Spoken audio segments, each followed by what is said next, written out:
मित्रांनो नमस्कार. आज आपण इंग्रजी ग्रामरमध्ये असलेला अतिशय महत्त्वाच्या अशा एका टॉपिकवर चर्चा करणार आहोत आणि तो म्हणजे प्रेपोजिशन. येस, प्रेपोजिशन म्हणजे काय? या प्रेपोजिशन शब्दामध्ये दोन शब्द आपल्याला दिसतात. पहिला शब्द आहे प्री आणि दुसरा शब्द आहे पोजिशन. प्री म्हणजे पुढे आणि पोजिशन म्हणजे जागा. म्हणजे ज्या शब्दाची जागा पोजिशन पुढे आहे त्या शब्दाला आपण म्हणतो प्रेपोजिशन. येस, तर प्रेपोजिशन नेमकं कुठे असतो? मित्रांनो, प्रेपोजिशन हा नेहमी कुठे असतो वाक्यामध्ये? नाऊन, प्रोनाऊन किंवा नाऊन फ्रेज याच्या पुढे ज्याची जागा असते याची पोजिशन नेमकी कुठे असते? तर नाऊन, प्रोनाऊन किंवा नाऊन फ्रेज याच्या पुढे ज्याची पोजिशन असते त्याला आपण म्हणतो प्रेपोजिशन. प्रेपोजिशनचे हे डेफिनेशन आपण बघूया. Preposition is a word which is used before noun, a noun phrase or pronoun, connecting it to another word. मित्रांनो, म्हणजेच आपल्याला या ठिकाणी लक्षात येईल की एखादा नाऊन किंवा नाऊन फ्रेज, प्रोनाऊन यांच्या पुढे येणारा जो शब्द असतो तो शब्द म्हणजे प्रेपोजिशन. येस, आता प्रेपोजिशन जो आहे त्याचे दोन प्रकार पडतात. पहिला प्रकार आहे सिंपल प्रेपोजिशन आणि दुसरा प्रकार आहे कंपाऊंड प्रेपोजिशन. आता मित्रांनो, तुमच्या लक्षात आलं असेल की सिंपल प्रेपोजिशन सिंपल असतात. सिंपल असतात इन द सेन्स सिंपल प्रेपोजिशनमध्ये फक्त एकच शब्द असतो, ओनली वन वर्ड. उदाहरणार्थ आपण बघू शकतो in, on, at, with, against etcetera. आता इन, ऑन, अंडर, अबोव हे जे शब्द आहेत हे फक्त एकाच शब्दाचे प्रेपोजिशन आहेत, म्हणून आपण त्यांना म्हणतो सिंपल प्रेपोजिशन. आणि पुढचा जो प्रकार आहे तो म्हणजे कंपाऊंड प्रेपोजिशन. आता कंपाऊंड प्रेपोजिशन्स काय असतात की त्यामध्ये एकापेक्षा जास्त शब्द असतात. Prepositions which consist of 2 or more words. आपण बघू शकतो instead of, in the middle of, by the side of etcetera. आता जर आपण एक या ठिकाणी बघितला इन्स्टेड ऑफ आपण या ठिकाणी बघू शकतात instead of, in the middle of यामध्ये एकापेक्षा जास्त शब्द आहेत. आणि सिंपल प्रेपोजिशन्समध्ये काय आहेत? फक्त ओनली वन वर्ड, एकच वर्ड आहे.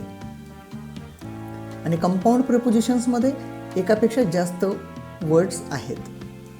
अगदी सिंपल आहे लक्षात ठेवायला. Prepositions, there are two types of prepositions, simple prepositions and compound prepositions.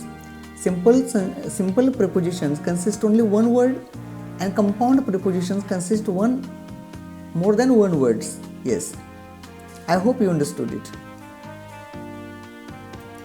आता मित्रांनो, prepositions जे असतात ते आपण बघूया.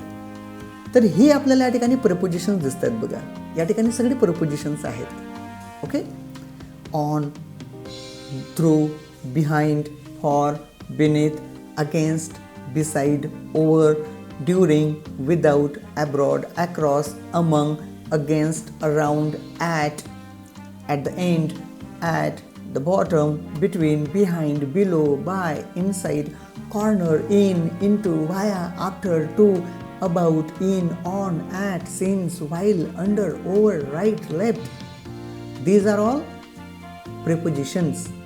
ओके, आता मित्रांनो, प्रेपोजिशनचे प्रकार आपण बघितलेत. मग प्रेपोजिशन्सच्या वापरानुसार there are 3 types of prepositions. There are 3 prepositions. The first one, a place of prepositions, time of prepositions, directions of prepositions. अगदी त्यांच्या नावाप्रमाणेच आपण बघू शकतो प्लेस ऑफ प्रेपोजिशन्स काय म्हणतात की जे प्रेपोजिशन्स जागा दाखवतात.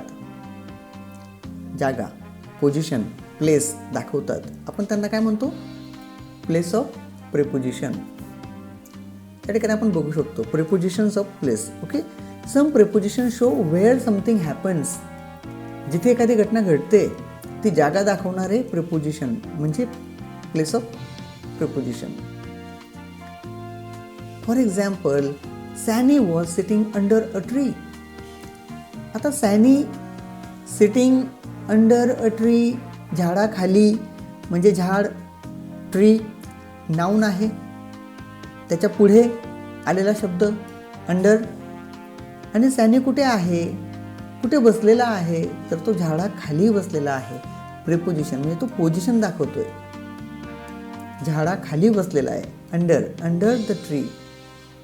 किंवा आपण दुसरं जर वाक्य बघितलं, there is a wooden floor underneath the carpet. Some geese flew over their house. John and Sarah were hiding inside the wardrobe. तर या ठिकाणी आपण बघू शकतो की ही सगळी जी काही प्रेपोजिशन्स आहेत ती जागा दाखवत आहेत, प्लेस दाखवत आहेत, आणि म्हणून आपण यांना प्रेपोजिशन ऑफ प्लेस असं म्हणतो. Under, underneath, over, inside, beside, in. Okay, या पद्धतीच्या. Prepositions of time. आता हा दुसरा प्रकार. आता प्रेपोजिशन्स ऑफ टाइम काय दाखवतात की ते वेळ दाखवतात, टाइम दाखवतात. For example, school starts at 9 o'clock. 9 o'clock शाळा केव्हा सुरू होते? ॲट 9 o'clock म्हणजे तू वेळ दाखवणारे preposition. We are going to the zoo on Saturday or Sunday.